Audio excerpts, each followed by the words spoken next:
साहब क्या करें, हमें इंटरनेशनल तौर पे हमारा इमेज खराब हो रहा है। जंजीर जनी ना करो,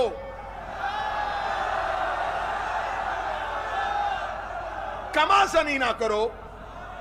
लोग हमें मजाक करते हैं, तो जब खाना काबा भी जाते हो तवाफ किया करो, पत्थर क्यों मार के आए हो?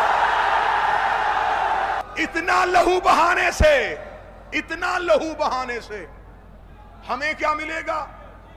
बेहतर है ये खून मरीजों को दिया जाए। बड़ी अच्छी दलील है, बड़ी अच्छी सोच है आपकी। फिर एक बात और भी कीजिए कि जिलहज में कुर्बानी नहीं करनी, पैसे यतीमों को देने।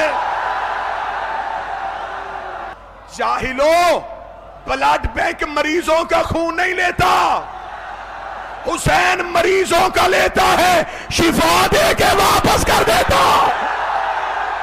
तुम्हारी मेडिकल साइंस इतनी तरक्की करने के बाद एक सिरिंज दूसरे मरीज को नहीं लगा रही। यहां जंजीर एक है, मातमी 100 है। बताओ, क्या ए पॉजिटिव ए नेगेटिव को लगेगा?